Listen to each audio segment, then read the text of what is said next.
అందరికీ నమస్కారం. గుడ్ ఫుడ్కి స్వాగతం. ఈరోజు మనం సమ్మర్లో బాడీని కూల్ చేయడానికి గోంద్ కతీరాతో ఒక డ్రింక్ చేసుకుందామండి. ఇది గోంద్ కతీరా.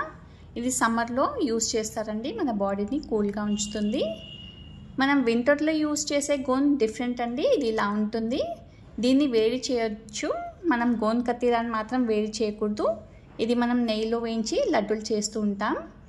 ఈ గోంద్ కతీరాని ఒక 1 టేబుల్ స్పూన్ 1 గ్లాస్ ఆఫ్ వాటర్లో వేసి నానబెట్టానండి. 4 to 5 hours ఇలా జెల్లీలాగా ఫామ్ అవుతుంది. ఇంకా మనకు కావాల్సింది మిశ్రీ పౌడర్, వేయించి పెట్టుకున్న జీరా పౌడర్, కొద్దిగా సాంఫ్, ఇంకా లైమ్ జ్యూస్. మనం ఇలా జెల్లీలా ఫామ్ అయిన గోంద్ కతీరాలోకి అన్ని ఇంగ్రీడియంట్స్ యాడ్ చేద్దామండి. మిశ్రీ పౌడర్, కొద్దిగా సాంఫ్, ఇంకా జీరా పౌడర్. ఇందులోకి కొద్దిగా లైమ్ జ్యూస్ కూడా యాడ్ చేసుకొని ఇంగ్రీడియంట్స్ అన్నీ ఒకసారి మిక్స్ చేసుకుందామండి. మిక్స్ చేసుకున్నాక ఇంకొక ½ గ్లాస్ వాటర్ యాడ్ చేసి ఇంకా సర్వ్ చేసుకుందాం.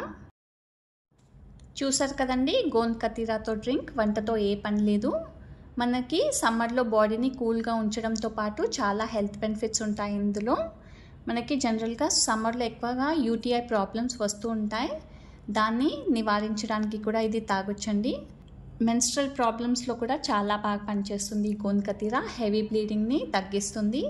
అండ్ ఇందులో మనం వాటర్ 4 to 5 times ఎక్కువ తీసుకుంటుంది కాబట్టి కాన్స్టిపేషన్లో కూడా చాలా మంచిది. ఇందులో చాలా కాల్షియం కూడా ఉంటుంది. సో మన బోన్ హెల్త్కి కూడా మంచిది. ఇంకా ఇది యాంటీ ఏజింగ్ లాగా కూడా పనిచేస్తుందండి. సో మనకు గ్లోయింగ్ స్కిన్ కావాలన్నా ఇది తీసుకోవాలి. దీనికి యాక్చువల్లీ ఏం టేస్ట్ ఉండదు. మనం ఈ డ్రింక్ చేయడానికి వేరే ఇంగ్రీడియంట్స్ కూడా యూస్ చేసాం కదండి. అది కూడా మన బాడీని కూల్ చేయడానికి హెల్ప్ అవుతుంది. ఒకటి మాత్రం గుర్తుపెట్టుకోవాలి, ఎప్పుడైనా ఈ డ్రింక్ తీసుకునే ముందు 1 hour ముందు అండ్ ఇంకొక 1 hour తర్వాత ఎలాంటి వేడి పదార్థాలు తీసుకోకూడదు. మన ఛానల్లో ఇంకా కూడా సమ్మర్ కూలర్ డ్రింక్స్ ఉన్నాయండి. అండ్ వేరే హెల్త్ డ్రింక్స్ కూడా ఉన్నాయి. తప్పకుండా చూడండి. మన రెసిపీస్ అన్నీ హిందీ అండ్ తెలుగులో ఉంటాయి. తప్పకుండా అవన్నీ చూసి ట్రై చేయండి. ఇలాంటి ఇంట్రెస్టింగ్ అండ్ హెల్తీ రెసిపీస్ కోసం మన గుడ్ ఫుడ్ని సబ్స్క్రైబ్ చేయండి. అందరికీ కూడా షేర్ చేయండి. Thank you.